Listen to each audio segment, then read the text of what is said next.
I am going to say something most real estate agents will never say on camera. In 2026, you shouldn't buy a home. Not because Calgary is crashing, not because owning a home is bad, and not because I don't believe in real estate. You shouldn't buy a home in 2026 if you're buying for the wrong reasons, like fear of missing out, chasing short term gains, or assuming prices will just automatically rise like they did during the boom years. Because the market is different. Inventory is higher, homes are taking longer to sell, and price growth has cooled or even declined in some segments. That means if you're planning to buy in 2026, you need to do it with a long term mindset, not a short term expectation.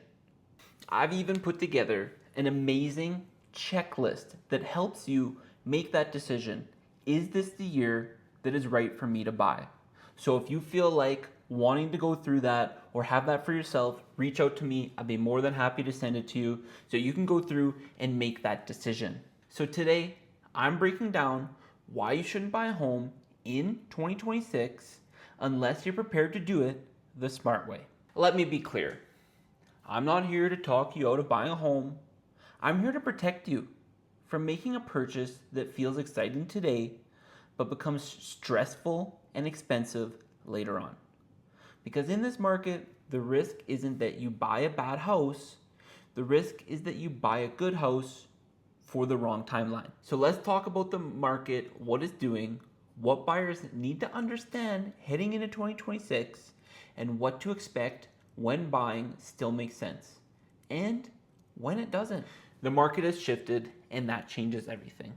Over the last couple of years, Calgary went through a period where buying almost felt automatic. Homes sold quick, multiple offers were common, and prices rose so consistently that people began believing real estate only goes one direction. But today, the market has clearly shifted. We've seen inventory rise significantly compared to tight conditions of the boom. Months of supply has increased into balanced territory, and days on market have stretched out.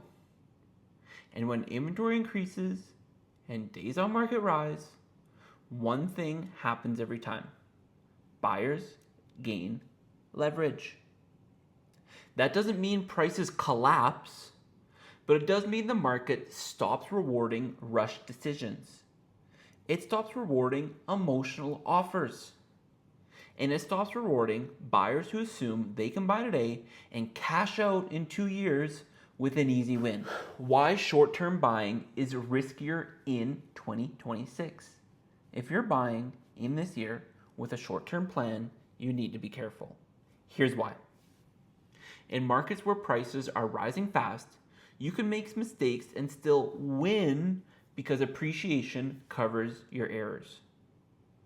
But in balanced markets, and especially in markets where pricing is stabilizing or declining in certain areas, appreciation isn't guaranteed. So if you buy a property, then need to sell it again in 2 or 3 years, here's what you could run into. You pay closing costs on the way in, you pay legal fees, you pay inspection or financing costs, you pay moving expenses, then you pay realtor fees on the way out.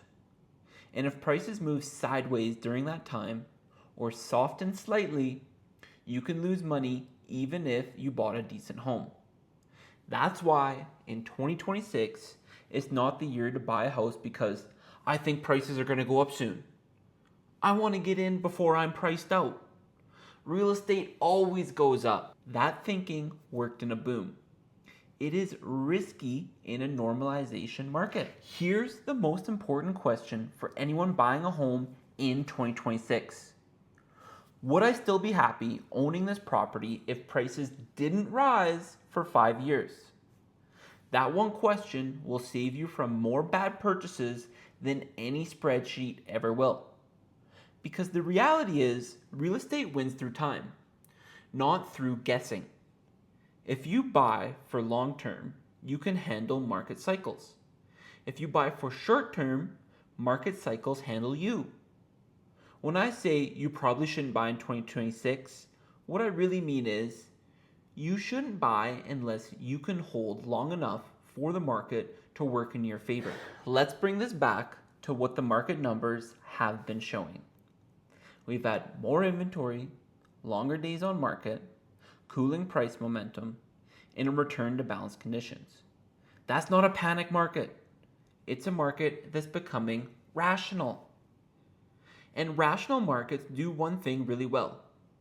They punish emotional decisions. In 2026, buyers have time to think, negotiate, and choose. But they also need to understand that the market is no longer carrying them. In boom years, the market carries the buyers. In balance years, the buyers need to carry the strategy. Now, here's the twist.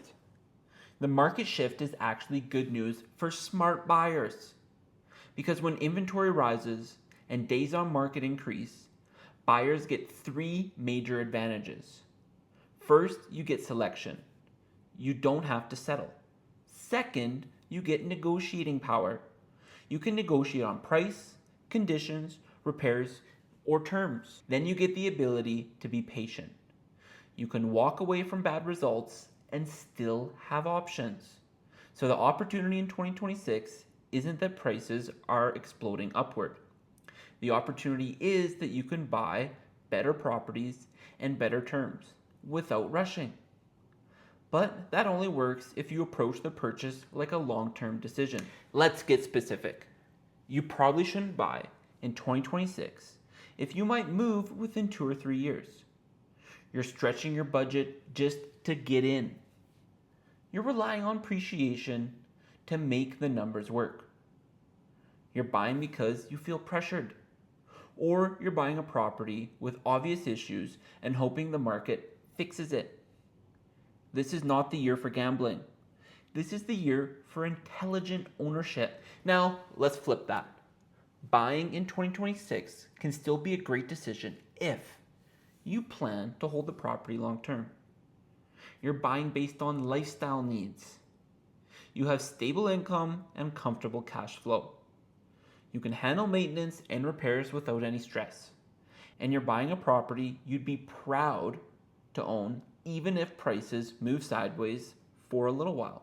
Because that's how real wealth is built in real estate. Not by timing peaks, but by owning quality for long enough. If you're buying in 2026, here's the mindset you need. You need to buy like an investor, even if it's your personal home. That means you don't overpay. You don't rush. You don't waive critical conditions unnecessarily. You choose location carefully. You inspect thoroughly. And you negotiate confidently.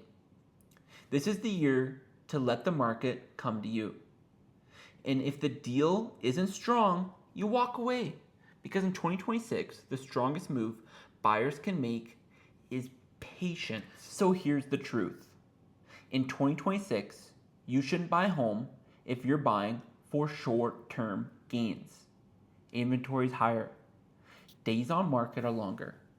Pricing is stabilizing. And the market is no longer rewarding rushed emotional decisions.